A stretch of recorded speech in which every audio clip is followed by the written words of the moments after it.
Thank you, Vice Chairman, Madam.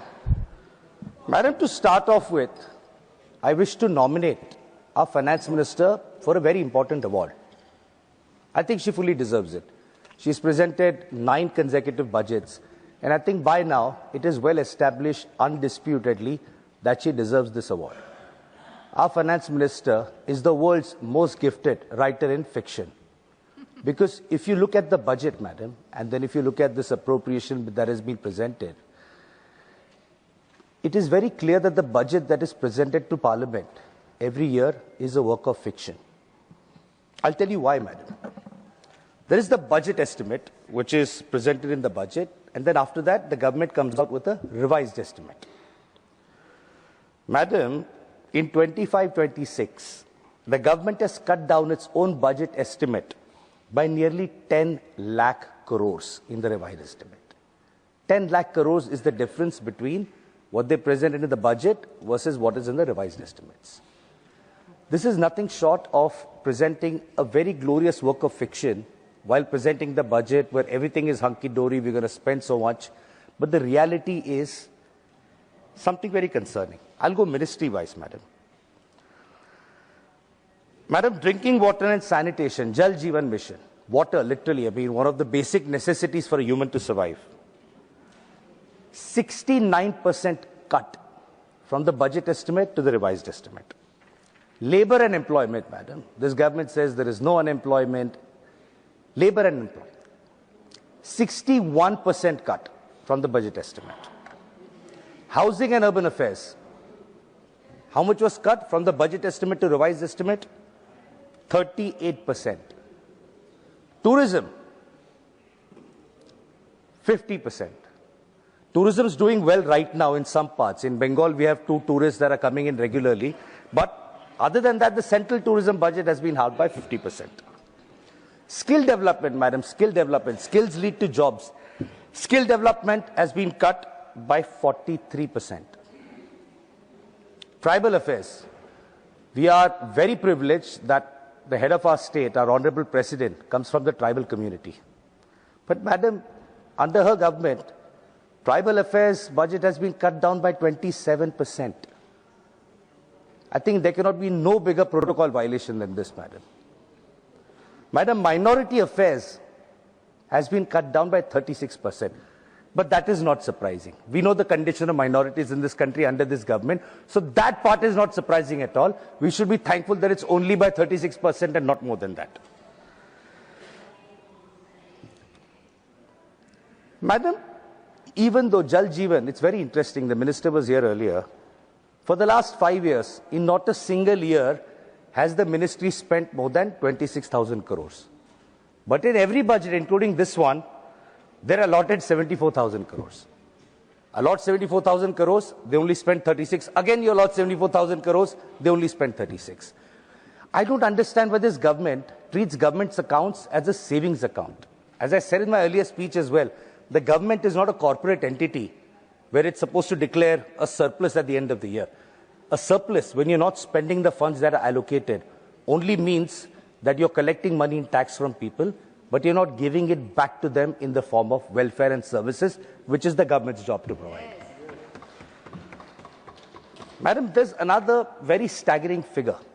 You know, they like to talk a lot about a statement made by a former Prime Minister about 1 rupee cent, how many paisa reach the ground.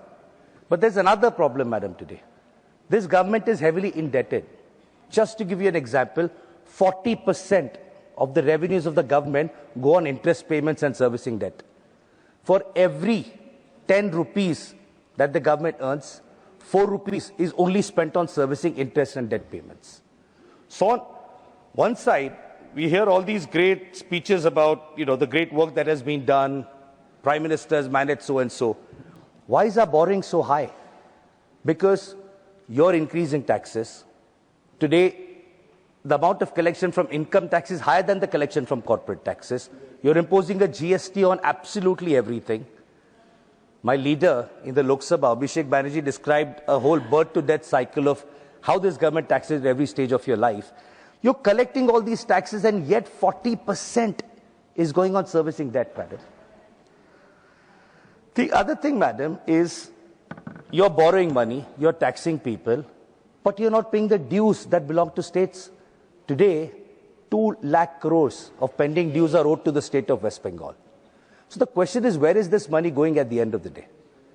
We have seen numerous reports which talk about the publicity. Beti Bachao, Beti Padhao, about over 90% was spent on publicity. But is this prudent fiscal management where you're collecting money from the people and that money is being spent on putting up photographs of the Prime Minister? Madam, it doesn't work. It doesn't work. You started in 2014, you continued in 2019. I listened to all the speeches from this side, madam. They talk about how everything is going well, how everything is great. But if everything was so great, you would not have been reduced to 240 seats in the Lok Sabha. The problem is they're still not willing to learn the lesson. Madam, when we talk about social funding, when we talk about funding for the disadvantaged classes, madam, in 2021, this government literally, cabinet refused to give approval to all minority scholarships in the country. 21,000 crores was allocated, but it lapsed later because the Ministry of Minority Affairs said cabinet has not approved. To what extent will the government push the minorities of the country into a corner, madam? Since the 2024 election, the entire rhetoric, earlier it was Modi ki guarantee, it was Viksit Bharat, this by 2022, this by 24. Now all we hear is Hindu, Muslim, Hindu, Muslim. That's all we are hearing from this government, madam. So, madam, because this is an elaborate work of fiction, maybe sometimes we need to look at facts, because the best way to counter fiction is through facts.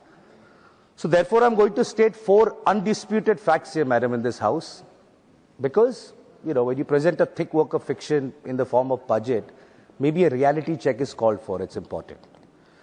Madam, fact number 1, this government is misleading the country on the fuel shortage and the LPG crisis. It's a fact. LPG prices have gone up. Very soon, petrol and diesel prices will go up. The Honorable Petroleum Minister is here. He can't sue me for defamation for saying this, but the petrol and diesel prices will go up, madam. Number 2, the union has declared, the BJP has declared an unwritten emergency in the state of West Bengal. There's an undeclared emergency going on right now. Number 3, madam, the Election Commission of India is completely working for the Bharatiya Janata Party. And number 4, madam, and this is a very important fact because now I'm going to make a prediction.